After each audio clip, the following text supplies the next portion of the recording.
Good afternoon, everyone. Hope everybody is doing well on what is a beautiful sunny day. I'm coming to you from Atlanta, Georgia. My name is Cleve Gaddis. Our topic today is leadership mindset, winning mindset, and also winning market share. I am a team leader here in Atlanta, Georgia. I have a team with 7 agents. My family's been in real estate for about 30 years. I'm also a speaker, a trainer, and a master coach with Workman Success Systems, and I'm delighted that you have been able to join us today. I want to say thank you to RISMedia and their ACE Content Solutions system for putting on the webinar. I have been fortunate enough to have hosted or moderated 4 or 5 of these webinars. I always get a ton of information, even when I'm the moderator. Not that you wouldn't get information when I'm the moderator, but when I'm listening, I'm taking notes to our panelists as well. So thank you so much to RISMedia's ACE Content Solutions, which, by the way, is something that I actually use in my personal business if you're interested in looking into it. I also want to say make sure you stay on through the end of the presentation because we've got some free gifts for you. Two of our panelists, Paul Sessom and Brooke Sines, have been gracious enough to give some of the tools that they're going to reference during their portions of this webinar, and we'll have those available for you in a free download if you'll stay tuned until the end. For those of you who are on the GoToMeeting platform and you can see the little toolbar, you should have a gray box about 2/3 of the way down that says questions. And if you have a question that you'd like to ask during the webinar, please put the question in there. I'll do the best I can to monitor the questions as they come up and then ask them during the webinar as appropriate. We want to make sure that you get really, really good value out of the webinar today. I also want to thank our sponsor, and that is House Canary. Might be a new company for some of you. I've actually been following House Canary myself for 6 to 9 months, learning what they do, but we've got Martin Morzynski, who is the Chief Marketing Officer of House Canary. He has 15 years of experience building global brands and also with technology startups. He was previously with a couple companies that I've heard of before, LifeLock and Procter & Gamble. House Canary's platform aggregates millions of data elements and proprietary calculations to accurately define in the real estate world home values and other market influences. So welcome, Martin. Thank you very much. Great to meet everyone. Well, we appreciate you sponsoring today's webinar. Let's talk just a minute, if you're okay, about House Canary's product. I mean, what is it? How does it work? Let's give a few little details for those who might be unfamiliar with it. Wonderful, absolutely. So I guess stepping back, we've been really in business for the last 3 years, serving lenders and institutional investors and helping them value properties. And as you can imagine, when a lender extends a loan, they're not just interested in what it's worth, but essentially why it's worth what it's worth. And if I'm an investor buying a property or buying a portfolio of properties, I also want to know what it's worth and why it's worth, how much it's worth. And in essence, we've been doing this for quite some time. We've had some tools online that are both free and paid, and we've had realtors come in and start to use our data to help with listing presentations, to help with pricing properties, and in many cases help buyers kind of get over the hump in a transaction where maybe a neighborhood is slowing down or accelerating. They like to understand where home prices are going, and answer questions such as the Zillow question, which is you've got a client who comes in and says my house is worth $400,000 and you think it's worth $385,000, and agents have essentially used our data to have that conversation and help folks understand why home is worth what it's worth. So I think the easiest way to do this is just we got to show you a couple of photos, to be honest, of how this works, and maybe engage folks around how agents use this without taking too much time. But I think it'd be interesting to sort of please do. I think that's a great way. I'm a data geek, so I love it. Let's jump right on it. So this is the sort of a home page where if somebody wanted to put in a property address, they could go in and just type in the address, like a lot of the valuation tools work. Exactly. Okay. And what we've done in this one is last night I typed in an address in Cincinnati. That's a listed property, Redbud Avenue.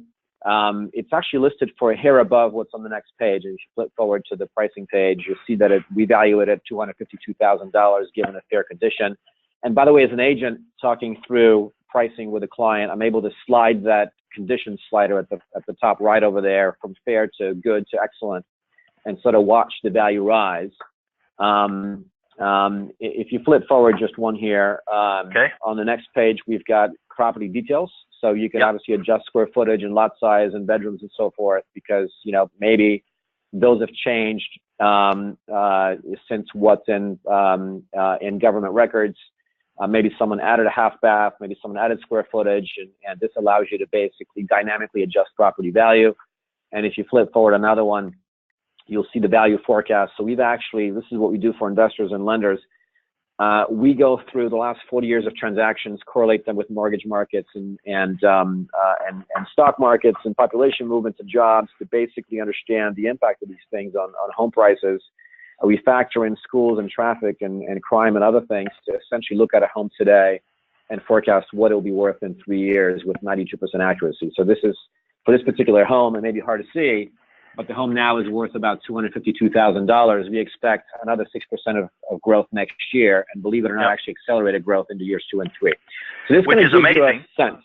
Yeah. Which is amazing, and I know you said 92% accuracy, and I'm, you know, it's not 100%, but it's interesting. Sure. It's almost like being able to, you know, have a crystal ball. You can see inside the crystal ball to project what's going to happen. And as I use this type of data, I always find it very beneficial for our clients. Let's talk about some of the mapping features that you offer.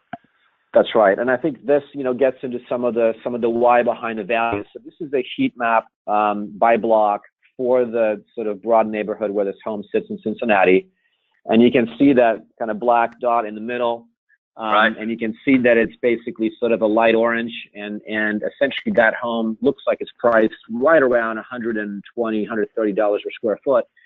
And if you're an agent who knows the area, you obviously know that as you get up in the hills, you get up into the green areas over here, prices go up quite significantly. But what's more interesting is you can really have discussions around, why is this house, you know, worth more than your neighbor's home, you know, a few blocks away, and this gives you the data to be able to have that kind of discussion, this level of granularity. So this is a really powerful tool we found for agents to have that conversation. And you've got a similar map that talks about price growth. Exactly. So this looks at the last year of growth, and you can see that this house is actually in sort of the light to dark green, which is growth of around 8 to 9% versus some of the other areas here that are actually flat. So, you know, so it looks like it's in a place that's accelerating. I actually don't know this neighborhood in Cincinnati, but that's what the data would tell us. And again, the agent knows that, but it's wonderful to be able to show this and go to your client with information they really can't get anywhere else. And in some areas, you have a lot of red on these maps in metro areas where the markets have already started to slow down. And I have found to be able to walk in on a presentation and say, listen, you know, here's what they're projecting. And if you've got the desire to get some equity out of your house, you might want to go ahead and do it now. I found that to be very helpful. What's this one? Medium home price. Exactly right. This is medium home price. So this, again, you know, this obviously takes into account price per square foot, but also how large the homes are and so forth. So you can see that this house sort of sits in the middle, right, of what actually is a pretty varied from a price per perspective neighborhood. And again, it's just another lens. The next one I think is the one that you'll love, and that's schools. And obviously they have a large impact on pricing. So for every neighborhood in the country, we overlay schools, and you can see the boundaries there in green and in red, which refer to essentially school quality. And as you can tell, this one is sitting in the Walnut Hills High School. So there's a green dot sort of close to the middle there with the number 10. Just below the house, and that's where this house sits. And of course, you know, again, that clearly has an impact on prices in the neighborhood. So, interesting. You know. So over here, Rockdale Academy might have some downward stress on pricing because of the schools, and over here in the Walnut Hills High School, you might have some upward pressure. That's very interesting. Very interesting. Exactly right. Well, we certainly don't want this to be a commercial for House Canary. Yes. Thank you so much for sponsoring the webinar. I am a data geek, so I live for this stuff, and I actually went in and signed up for a quick free trial. I think it gives me 30 days and a certain level of reporting, and I've already been playing with it, and I have really enjoyed it so far. So let's move on to our next panelist, Paul Sessom, who happens to be a friend of mine, and he was with Keller Williams as a team leader in a market center with 256. That's a huge office, 256 agent office. He did that for about 11 years. has decided to go off on his own, build his own team for financial freedom and flexibility, and spend time with his wonderful team member and partner, Beth Bowles. I actually work with Paul and Beth, and Paul, I hate to say, but I like Beth even more. She's a dog. That's not an uncommon thing. he was to create freedom and lifestyle and all that kind of stuff. A couple interesting things. Paul owned a talent agency. He actually worked with Academy Award winners, and I was asking him about, what do you mean, anybody I would know? And he said, no, when you watch the Academy Awards on television, all those awards they give out for people you've never heard of, for doing things you don't even know what it is. He said, those are the people that I worked with. I thought that was interesting. Paul loves art and entertainment. He has always been into real estate. He's always been in sort of an armchair realtor, if you will. I love that analogy for the armchair quarterback, and he loves the business and the art and the design in real estate. And Paul, you've been very successful. You have an interesting way of looking at the world, and I know you've got some great information. So let's talk about the 4 parts of success to get us started. So, this is, thank you, Cleve, number one, and thank you for the introduction, and it's good to be here and to meet everybody. And thank you, Martin, for hosting us today in House Canary. It's a good product I just learned a lot about, so thank you for sharing. The things about leadership. So we were having this conversation the other day, Cleve, and a lot of what I do and how I understand leadership is through communication and how I listen more than what I say and right. what I'm doing and helping guide people. And so mostly what I hear when I'm listening to a team leader of their team expressing to me whatever their issues are is not so much about what the team is or is not doing. It's more about what the leader is or is not doing and where they are in their mindset and how they are approaching things and how they're holding their team accountable, as well as how they're offering tools and systems to help them grow or whatever support is. Now, mostly what I find out there is the team leader is mostly focused on the business aspect. Right. And it's that they're looking at what tool do I offer? What system do I put in place? How can I hold people accountable to lead generation and productivity? And certainly it's a business, and that's important. That is why we're here. However, there's more to the team player than the business side. So when I have learned over the past few years is there's breaking it down into 4 segments of a life. And how does all of this play into the success of the business? So if you were to imagine a square, and at the top of that square, you could have a spiritual sort of life, and the spiritual life of a team player is not necessarily that relationship in a religious sense. It can be that. It's more about the ability to give back. What do you do to support your community? How do you give back to others? How does one support? So if you were to rate that team member on a scale of 1 to 10, or have them rate themselves, where are they at in the balance of that? And at the bottom of that square, then, you would have relationship.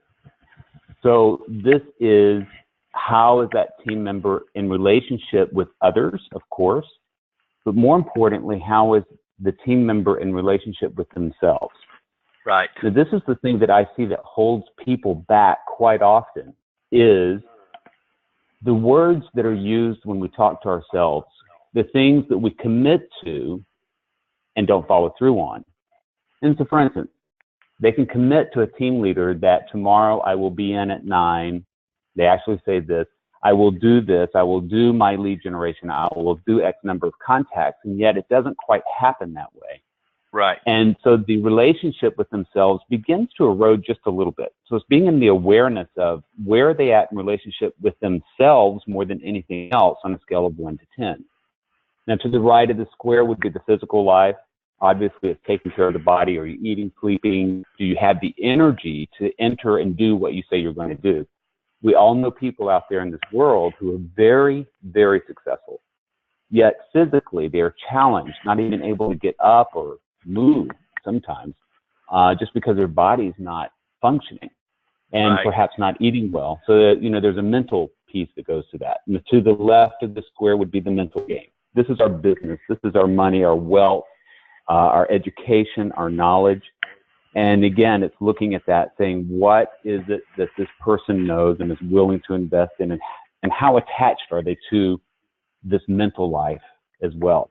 So all four sides of the square have a 0 to 10, where they add in each piece of this to be able to understand the entirety of a team member to support them on a team. So it's that communication, Paul, of really listening. Yes. Let me interrupt for just a second. So I'm sure that you did not help lead your team members in these four areas of their lives from the outset of your career, and because you probably didn't know to do that when you first started, and if you did, good for you. But when you started digging into these areas of your team members' lives, was it a little awkward in the first place? How did they receive it? Talk to me a little bit about that, because you're saying we need to care about the entire package, but most team leaders and business owners and brokers in real estate, we really just sort of care about the bottom line. And unfortunately, I'm throwing myself in that group as well. How did you get started, and how was it received? Well, I did some personal development is how I came across this. And that was, back in 2010 is when I started that journey of understanding this box, so to speak. Okay. And first I had to relate to myself on it. And what I found with me is that I was completely out of balance. So I was not able to have conversations around these things because I simply didn't understand. Once I started to talk to people, was it uncomfortable? It would create long pauses in silence at times. However, patiently sitting there waiting for answers or waiting for processing, frankly, it would break through to where I could understand and build a trusting relationship with somebody. To have that, if someone asks you a question about how are you in integrity with yourself, and how do you feel about the relationship you're having with yourself, that is a pause, and the answer can only be truthful, right? That allows, you have to have a wall of trust to get there. There has to be a boundary of trust, not a wall, a boundary of trust to be able to have that conversation. And the leader is the one who will lead that conversation. Being a leader, stepping into that. I was talking to one of my friends one time, and they referred to what we all have as veneer, and for the fact that we're not vulnerable. And I would assume once you start talking about these things, you sort of get through everybody's outer candy coating and start to get to the gooey insides, which sometimes can be messy, by the way, but it's probably interesting how much of a bond they form with you. Am I right? That is true. And then you can also find the path to why they're not succeeding in their business. It is that. It's really looking at what's getting in the way. I see that you pulled up here the daily success habits tracker. Yeah, is that okay? Are you ready to go to that one? Yeah, let's go to that. Okay, so it's one of the tools that we use in Workman Success Systems, and it is it's a tool to say, hey, this is what you can do with your day. If you're going to say you're going to do something, let's see the results of what you say you're going to do. And let's just write it down. It's and I think Burl is great about saying this all the time, which is, this is about progress of building a system that you come to every day. And to do that, I had to do this as a team leader in terms of, I was asking the agents in the office to be productive and to lead generate and to build their business. They would watch to see if what I was doing about that. My job was to grow the office. My job was to grow the market centers and to bring new agents in and to create a bigger, more successful team. So in order to do that, I had to get out and lead generate. Now, what I found in my own habits is if I didn't practice a system like this, the agents wouldn't do it. If they would see me not being committed and dedicated and doing the very things that we're asking our agents to do, they wouldn't do it, or maybe not do it as thoroughly as they should. So when they could see that there was results, when you hold somebody accountable and say, just write down what you're doing so that we can see what's going on and find out what's working or not working or getting in the way. What's getting in the way of you or the agent doing the things that they say that they're going to do. And they truly want to. Sometimes they just don't know how they're using their time, which is what shows up on these trackers quite a bit. At least that's my experience of it. It's how are you using your time, and are you committed to being purposeful with the time that you allow? And so if you're working with a team member and you're using something like the Daily Success Habits Tracker, and they're not feeling like they're gaining any momentum in their business, how would you use something like this to help them figure out where their problem is and to clearly define success on a daily basis? Would you roll it up and beat them over the head with it? What would you do with it? So there's times because one would want to do that. Well, but that's what some people do. They say, hey, this is accountability, and accountability is like getting out a bat and walloping someone on the head with it. But that's not really, I don't know, that's not how you would use it, nor is that how it's supposed to be used. So what would you do with it? Well, what I do with this piece here is, I look at two things on here primarily. I look at what's happening on the half hour. Okay. Is the agent really committing to how they're utilizing your time? Right. And over so here in this left column. Okay. Yes. So what are you doing with your time, and be really honest as you're writing it down. When they're able to write that down, they're truly being honest with themselves. And so we can have a conversation about, is that more important than growing your business, because your business is, the goal of the business is to do X. Right. And is this path getting you there? Is the use of this time helping you get there? And what is that distraction about? Because, we have a choice. Whatever we say yes to, we're saying no to something else. We all know that. So if you're going to say yes to something on this activity tracker, that means that it's been more important than you growing your business. Now, in the center of this, we would look at where are they getting results on what they're doing. Sometimes you can see they're scattered. They're doing too many things in one day, and their mind is just all over the place. You can see that they're attempting to make some calls and email and text, and they're handwriting notes, and they're out showing up. They're attempting to do all of it. And it's really bringing down to focus activity to get results. Spend some time to be able to get that result and to do enough calls or responses to emails and text to get the results that one's after. And we can only measure that result by having volume in that. And they get a certain number of points for all the activities. And so ultimately, somebody could get 61 points by making 61 phone calls during the day. And my guess is if you're new agents, if they just made 61 outbound phone calls a day, they probably would find some success. Am I right? Absolutely. If you made your 61 points, and I did leave that out, the goal of the day is to achieve 61 points. Right. And in that, yes, they're going to have business. If you did that daily, it took you 3 hours, 2 hours, 6 hours, whatever your time frame is, to commit to that task, there will be results that will follow. And it's just a matter of time. And it allows you to get sharper at what you're doing. You can see where one needs help at. Absolutely. So from that piece, it's getting back to being the follow-up. I'm, as you said in the beginning, I'm transitioning from, and it's been an eye-opening transition for me, quite frankly, is going from that leadership role of a very large office to rebuilding and restarting my own business and my own team. And now I'm back to that place where am I at in relationship with myself? Am I doing the activities to grow my business every single day that I know to do, and that I've actually led others to do and continue to do so, and being committed to that? It's not always the easiest thing on the planet to do. It can be inconvenient to stick to that time frame. Other things can be certainly more seductive than doing these processes of building this business. And the fun part of it is actually going out and talking to people and negotiating. Yeah. And Paul, things can certainly be easier. So what generally people try to do is do stuff where they don't have to face rejection. And the Daily Success Habits puts you in a position where you do face some rejection, but it's those things we need to be doing. Real quickly, Andy posted a note saying, how do we get a copy of the Daily Success Tracker? And Andy, just make sure you stay tuned through to the end, and we'll give you a link where you can download it. And it's interesting because Julie posted a comment basically saying, hey, this is me right now. I'm all over the place, and I don't know where to focus, and I don't have the systems in place, to be that professional realtor that I tell people I am.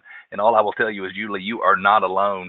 The fake it till you make it mantra is sort of what people do when they get into the business. But it's these types of systems that drive everything. Okay, Paul, tell us about this next slide here. I would assume this is leading the pack. This is leading the pack and doing what you say you're going to do. Leaders often, leaders do what other people won't do. And by doing that, others begin to follow and they can see the results. It's actually sitting down and getting into the idea of growing your business or having tough conversations or finding out what the issues are. And it's digging into the business. It's digging into the people in your business and to the team and making that happen. It's I have to do it for myself as much as I had to do it for the office. People listen carefully to their leaders. I found that over my years of this and all of my career is oftentimes I can say something almost off the cuff. It's sort of a side remark, not really understanding how that's going to impact that person, that agent, and how they take that.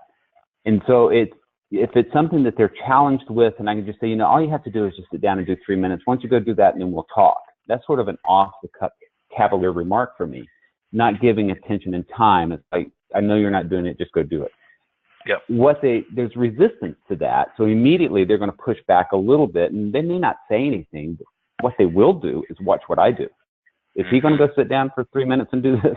What does his 3 minutes look like? And that's where I have to be in awareness, or a leader would have to be in awareness to go, okay, I'm going to go sit down and follow through as well, and be the example. Have you had a leader, someone that you followed who in the past did not do this? And if you did, how did it make you feel as they were, I hate to say it, but just sort of BSing it most days?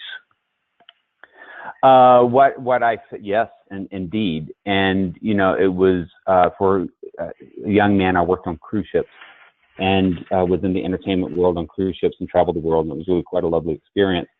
And there were 3 of us in our positions. It was a head stage manager, so to speak, and then the others. And the head stage manager oftentimes would, dictate what needed to have happen. However, would never follow through when it was their turn to do that. Me and the other guy would pick up the slack for them just to make it happen, because it had to happen. It was the show business. It happened. Yeah. And do as I say, not as I do. Yeah. Right. And it just was resentment is what came out of that. It builds a little resentment, and there's no trust, and it's not good leadership, and it creates a lot of distance. The position had to be filled. You've got the perfect week up here. Yep. I think in terms of creating really great habits and doing what you say you're going to do, this is it right here, is create a big block schedule, the most important things you have to do in business in your life, and put this down. I like the idea that you can see on this that there's some white space around, meaning there's flexibility in the schedule to accommodate the emergencies. Following this perfect week is really the basic key to success. Will it change and modify? Yes. However, that would be the exception and not the rule. I think most of us live our life schedule-wise by exception. This sounds more important right now, or do this right now because they asked right now, or whatever the case is. And we get away from the blocked time or the ideal times that we can really focus and grow ourselves. The idea of this perfect week is to designate time to be purposeful and focus on the activity to get results that you're after, whatever it is that's on that calendar. And Paul, I know in your area you have a fairly large sphere. You've lived in the area a long time, and when you got out and started back on your team, you knew you needed to spend time prospecting, and but you didn't always spend time doing that because you didn't have your My Perfect Week, and other things would just creep in. Are you using the My Perfect Week, even if it's just to schedule your prospecting time, and is that helping you? It does help me, and yes, I do use this. It's the thing that actually keeps me on schedule, on track, that I can open this up or open up my daily calendar, which I keep all of mine in a Google Calendar, and I open this up and I see exactly what my day looks like tomorrow, what my week looks like, and I do the very best I can to schedule everything around what's already booked.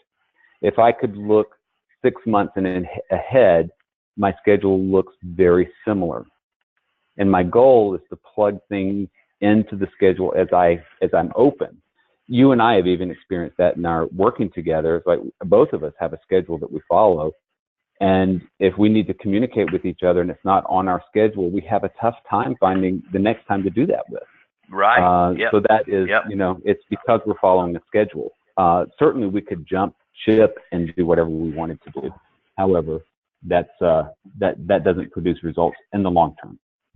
So the next slide is all about communication. And I get being open and I get wanting feedback, but it's the middle one, the listen without judgment, that tends to trip me up. Talk about this, and what are some things you've put in place to be able to do this as you're dealing with your team members? A little history on that, just a little bit. I was hot-headed. When working in the theater world and production management and that sort of the live theater arts, everything was immediate and it's happening right now, and it all happens at one time, and it all has to be done at the same time. So when moving a show across the country and you're stopping into theaters here and there, is you have a 0 to specific time to get the show up. And whatever you have to do in that amount of time, you do it, no matter what happens. And literally, I've been in situations where I've had to pull electrical systems out of theaters and put them back in and be 3-4 days without sleep, literally making this happen. So my temperament was really edgy. I wouldn't listen. It had to be my way. That didn't always create success.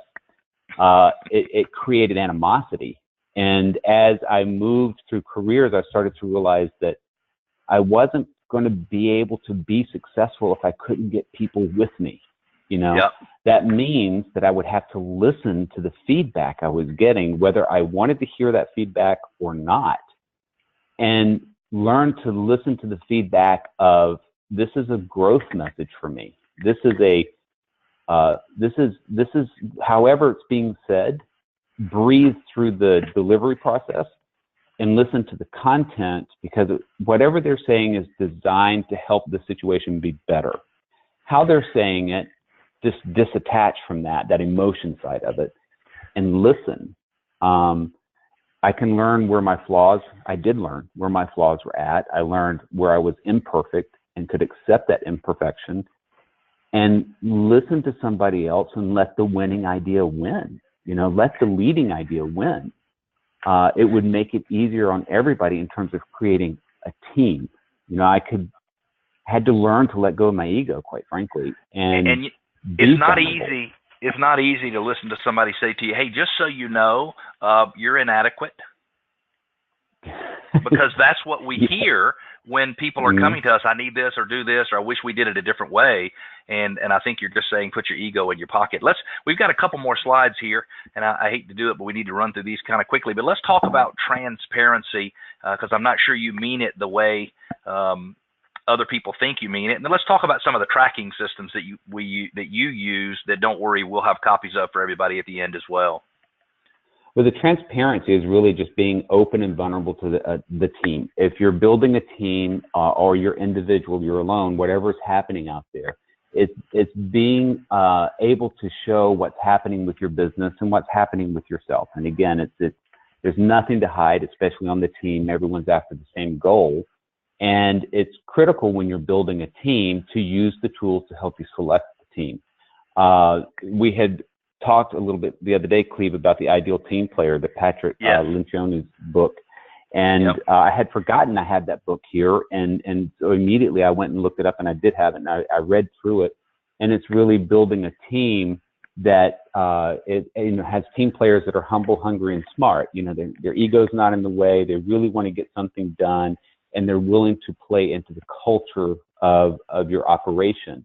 And so it's important to choose the right teammates, and it's quite the process. It is being transparent with what the vision is of the company, what the expectations are, and how we're going to help people get there, and using the tools like the DISC profile. It's an amazing tool I've used for years in helping build the office. 256 agents. Does everyone like each other? I'd have to say not necessarily. Does everyone work together? Yes. You know, and it was really, if they didn't work together when they started, they found the culture going in the way that they could fall into that, and the right team members would either elect to take themselves off the team, or they would continue to figure out how to work with the team. And that was one of my, you know, frankly, I was very proud of the office that was built there. That was not built by me. It was built by a team of people that had high standards.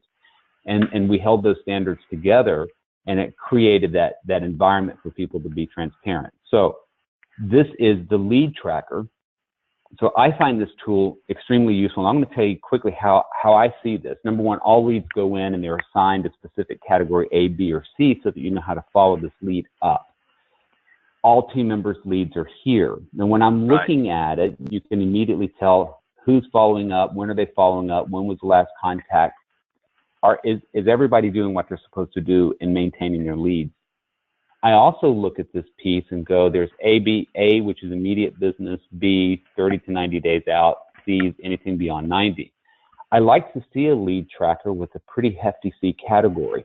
That to me tells me that there's a future to build into this business with. The A is the immediate business, and we have a tendency to track that's going to close now. If a lead tracker is full of a business, absolutely, we feel great about it. That. But you're going to be out of business in about 60 days, 90 days, 120 days if that pipeline is not full of seeds that you're nurturing and developing, and you have a system around it to be able to see how you grow your business. And it's really that little piece. Go ahead. It's really just making sure that you have everybody categorized so your agents and your team members can figure out the next step. I know you use a transaction tracker to keep up with your closed transactions so you can see where the business comes from, what percentages from Realtor.com and Zillow and Geographic Farm, and then you have a closing tracker where you're keeping up with all of the transaction, who closes what, are they sellers, buyers, you know, where did they come from, and then you can actually graph everything on a per team member basis. And how has tracking that information so closely, how has that helped you? Well, as a coach, what it helps me with is to see where the efforts of the team, where the results coming from. And so we can drive to figure out either do more of that, or now it's time to build a new model in here to be able to get more. So it's really looking at the health of the business overall. And my guess is, for most of the people who are listening, they don't have this level of detail on their business, nor do they feel like they should. But sometimes it's starting with this level of detail on your business that really drives everything. Hey, Martin, I haven't asked you to chime in. Any leadership nuggets from Paul that have especially stood out for you?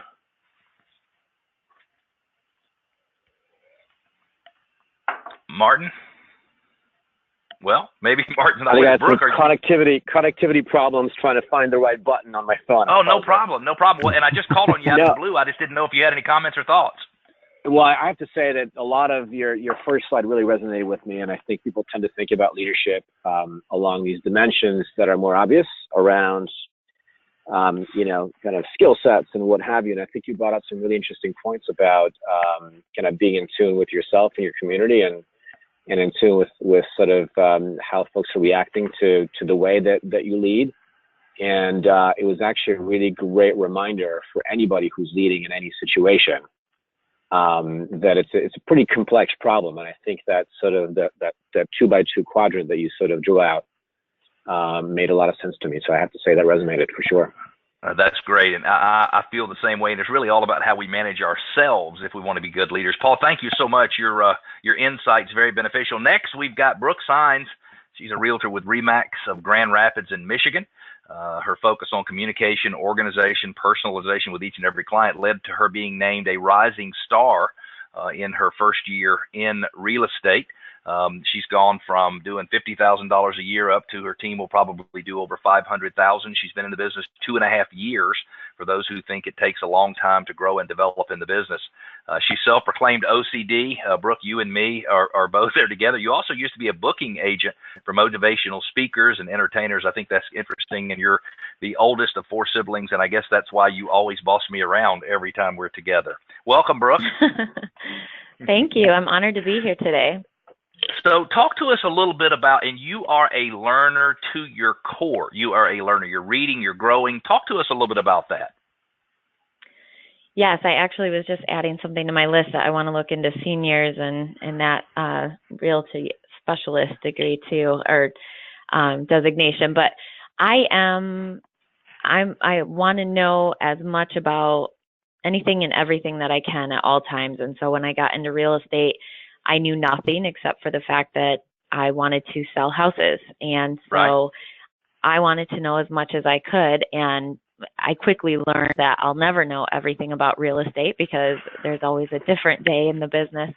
But I went through and you can see some of the designations that I've gotten there and the courses that I've taken, and they just really have helped me. I mean, they're great to have the initials or abbreviations behind my name, but also just overall learning and getting the knowledge from those different areas. So for some who are listening who might not know, I know what IREP is and ABR and GRI, but tell everybody real quickly what those are. Sure. It's a military relocation professional, international real estate practitioner, accredited buyer representative. Yep. Oh, we've got MRP on there twice. Oh, okay. GRI, Graduate Real Estate or Realtor Institute. CTA is something new that I just took that course. It's a certified tourism ambassador, and Oh, wow. they do have those throughout the country. So that's an amazing thing to be able to be a part of in your own city. And then GRARLA, which is our Grand Rapids Area Realtors Leadership Association. And so I'm an alum of that. And Brooke, I thought your timing was interesting. You said you wanted to look into a seniors real estate specialist. Now, was that because you were listening to Paul? No. I did not hear Paul laugh. I don't think Paul thought that was funny at all. I know. I don't think he did either. I was muted. Sorry about that. So these are some books that you're in the process of reading right now, and I know you've got your pages dog-eared there in the picture to the right. Tell us what we're looking at here. Yeah, so on the picture off to the left there, that is actually my nightstand and the number of books that are on there. So I have a couple leadership books, different leadership styles. The bottom one there is the Parent Backpack. So it's a book just learning as I send my kids to elementary school. So I'm a constant reader of many different books. And some of my favorites there, The Ideal Team Player that Paul was talking about earlier, The Greatest Salesman in the World by Og Mandino, and then The Conversion Code, which is the one dog-eared there. So you can see how interesting I saw that book. But every time I go through a book, I dog-ear the pages that I want to make sure to go back to, so I'm not having to create a ton of notes while I'm reading, but I go back and take a look at the parts that I wanted to make sure to remember. Love it. You're a constant learner, and I think that makes a huge difference. It keeps you fresh on a daily basis when you're exposing yourself to new ideas, right? Yeah, I'm always thinking. It always has my mind going, and my team always laughs when I go to another educational event because I'm an implementer. So they know that something's coming. They're afraid of you coming back home. Is that what it is? So yeah. I think they love it though. This is we use in Workman Success Systems a process for helping people manage through projects called Agile Process Management, or project management is something that's used in the software development industry. Tell everybody what we're looking at here. Yeah, so this is my actual Agile, and you can see some of the things that we're working on or that we want to work on. And the whole point of this is moving these projects forward. So when I read these books and I have an idea or something comes to mind, I'll put it on the Agile, and that's something that my team, we're constantly looking at, as well as our client care coordinator. And some of the things, I mean, you can see our client care coordinator's name is on there quite frequently too, as the project owner.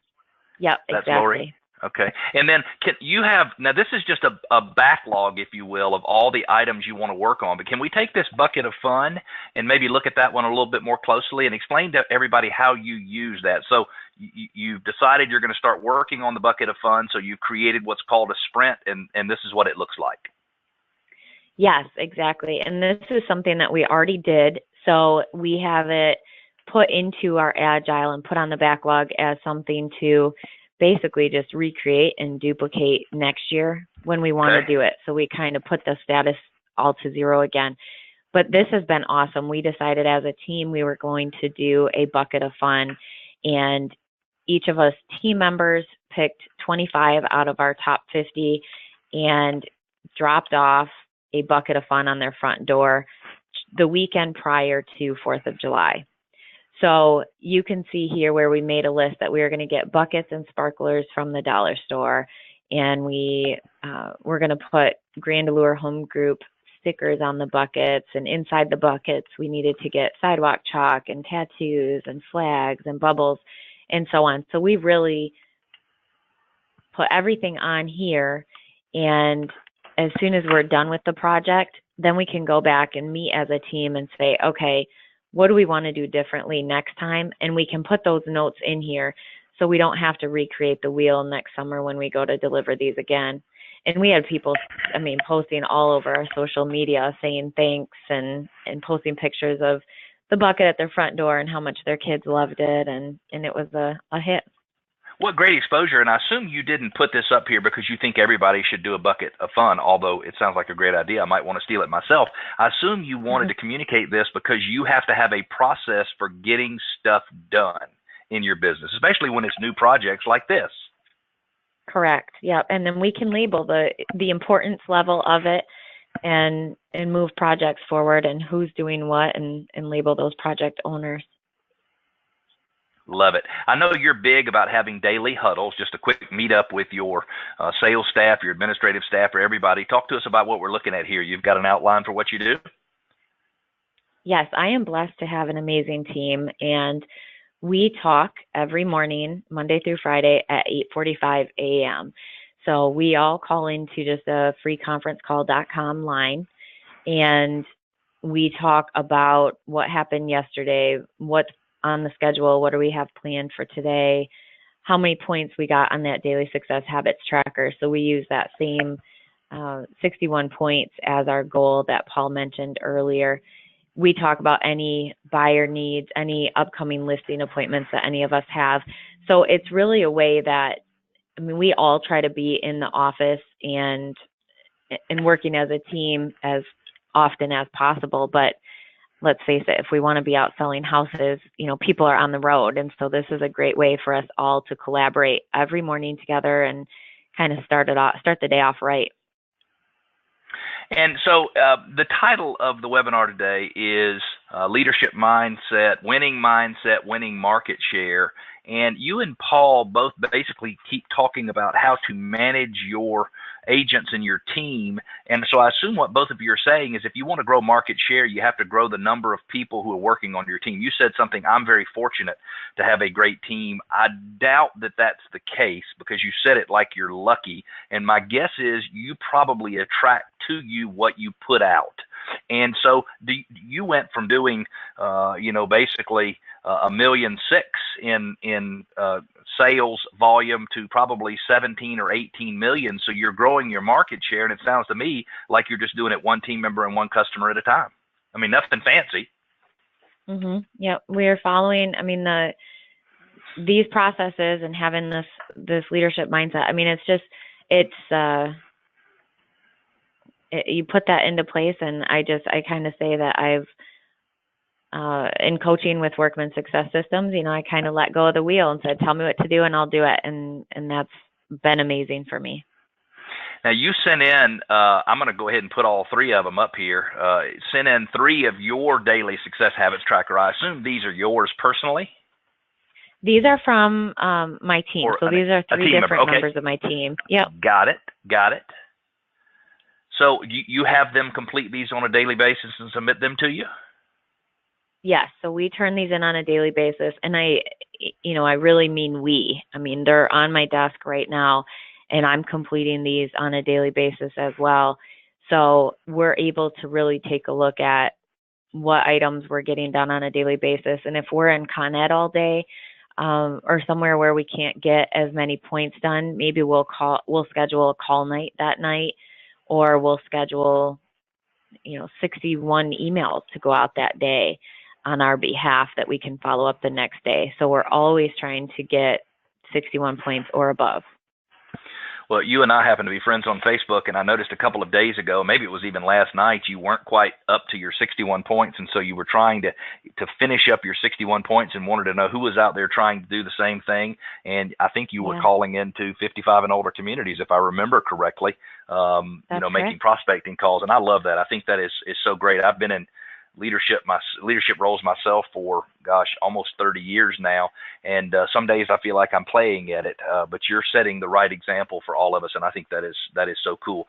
Let's talk about business planning and the importance of that in and on your team. Did you have anything else you wanted to mention about the daily success habits? No, I think that's it. Okay, good.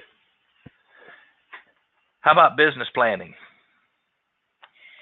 Yeah, so the business plan workbook, I mean, like I said, when I first got into the business of real estate, I just wanted to sell houses. I didn't really see it necessarily as a business or know really where I wanted to go.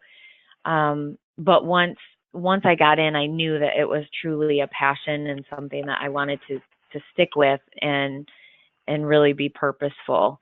And so going through, I use the Workman Success Systems Business Plan Workbook as a template, and all of my agents on the team have completed this as well. So it's neat for us all to really work as a team and all be shooting for our goals as well as the team's goal at all times too. So we're always talking about, I mean, in addition to those daily huddles, we have Monday team meetings, and we go through our typical file updates and sponsorship ideas and client appreciation ideas and such. And so we're all working towards getting our business plan for each of us hit as well. So it's interesting. I mean, and it sounds to me like what you're saying is the individual team members' business plans are equally as important as the entire team's business plan. So it's not your team members just trying to hit the team's results, it's your team members trying to hit their results and everybody trying to help them. Oh, absolutely. We want to help each other. I mean, and we'll talk in our different meetings or in our huddles if we're not able to get in touch with someone or we're not getting the results we want. We're role playing and we're trying to see, okay, what sort of text are you saying, or are you sending, or what message are you leaving, or are you leaving a message, and just kind of pinpoint how we can do it better. I talk to team leaders and brokers all the time who complain about the profitability of their team, and the agents need to do more and contribute more and work harder and work longer, and that's probably not the right way to look at it. Meaning, when an agent is not producing, probably the best thing to look at is how their lack of production affects them, not just the team. And it sounds to me like you do that naturally on a daily basis, meaning you're trying to help them grow as business people, and I applaud that. I think that's fascinating. You and I had a conversation a week or so ago, and you talked about everybody working together to come up with the ideas, the things you do, how to move the business forward, and it's called co-creation. Talk to us about how you use co-creation in your team and on your team, and how that helps you get stuff done and get everybody to buy in. Yes, I think, I mean, as we were talking about in our conversation, I don't have an I'm the boss mentality. I mean, I look to everyone on the team to add their ideas and input and thoughts on everything as much as I do. And that's, I mean, everybody, our client care coordinator, our agents, transaction coordinator, and so on. So I think it's important. Everyone gives their ideas. We're all shooting for our own goals and the team goals, and we're able to really come together and vote on things or just offer insight on everything. And I think that's huge. It's a huge part of what type of team we are. So give me an example, if you will, of the last thing the team decided to do where you felt co-creation was important, and how the outcome of letting others contribute might have made things differently than they would have been had you just come up with the ideas yourself. Yeah, well, I can say that one of my team members continually talks about having a team retreat in Mexico, and that idea was shot down. I support that. I'd like to be on that team. I know. Yeah, he would too. But really, I think, you know, we one example I can think of is we sponsor a local concert in the park series. And so I came to the team and I said, okay, we're going to, if everyone agrees and we're on the same page, we're going to sponsor this concert in the park. And I think we may want to do this giveaway. And the whole team kind of fed into, oh, well, our kids love this as a giveaway, because a lot of kids attend these events. And just talking about as a group, what different ideas we had, and whether that was going to be a tattoo or, just a cornhole game or those sorts of things. And so we were able to really put it together and what we were going to do. And then more importantly, after the first event that was held, we ended up coming back as a team and said, okay, we don't feel like we had enough people that stopped by our table at that evening. So what are we going to do to change that? And so we kind of went back to the old Bozo show where they place the buckets out and the kids are, going through and placing balls, throwing the balls in the buckets down the row. And we brought that to the event, and so many kids were coming over. They wanted to play it so they could win a prize.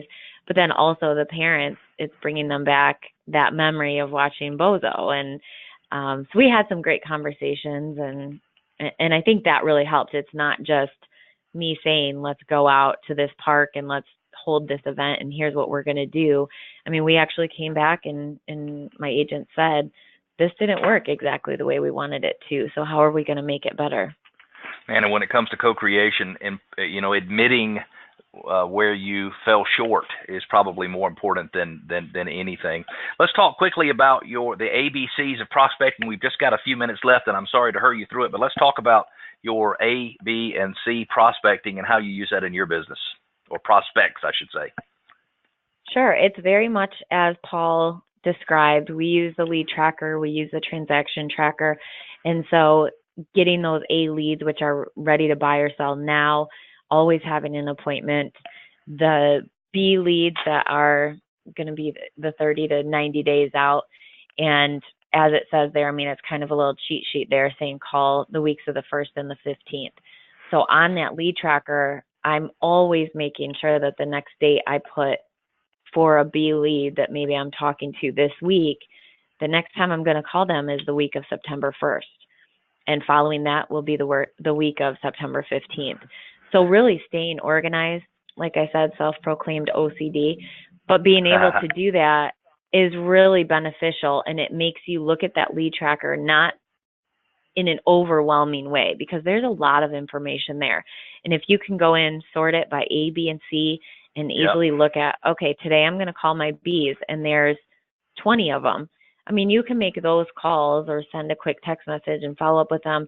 I mean, it's not going to take you a full day to do that.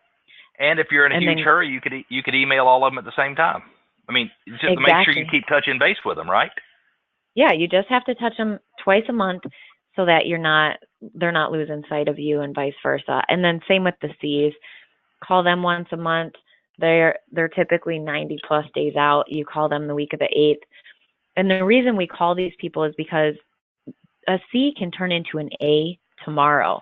I mean, overnight, they're probably already signed up on Zillow and getting property alerts, and at any point they could get the house that they feel is the one, and they go and look at it and could be writing an offer with the agent at the open house.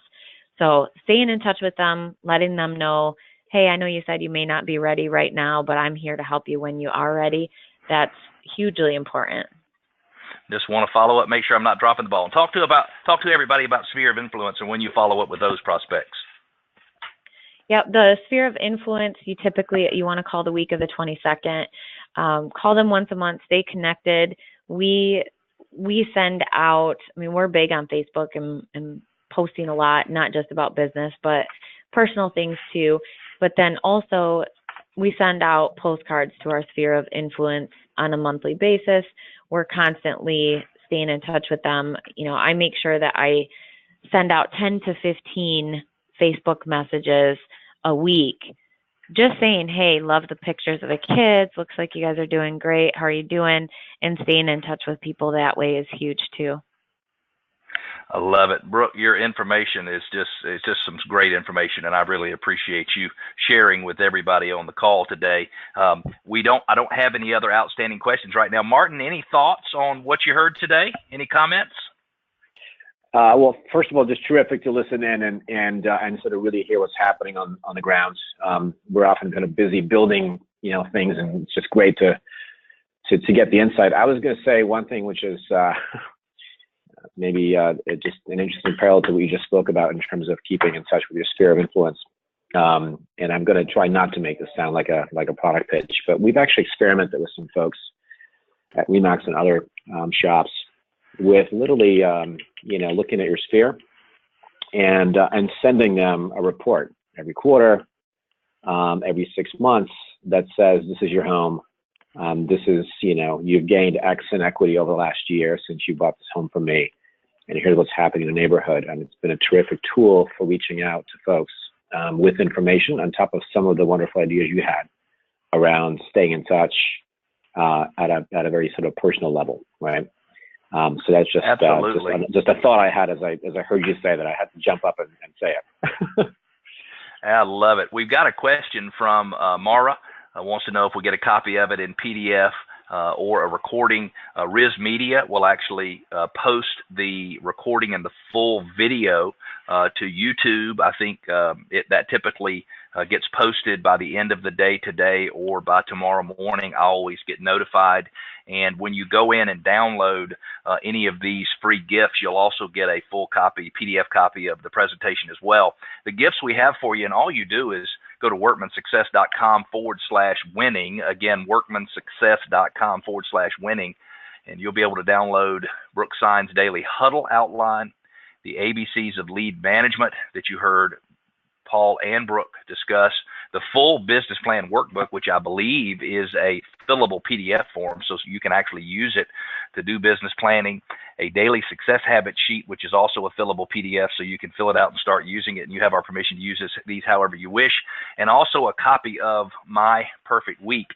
While you're at workmansuccess.com, if you're interested in learning a little bit more about Workman coaching, we're not right for everybody, but I will tell you those who we have a brief discussion with and can do an initial business analysis with, it's easy for us to determine whether or not you're somebody who we could help. And those who work with us tend to see a very, very significant increase in their business over time. I appreciate Martin and House Canary for sponsoring today's webinar. Paul and Brooke, thank you very much. Such valuable information. I appreciate everybody who's attending. And now I wish each and every one of you much success. Enjoy. Have a great day.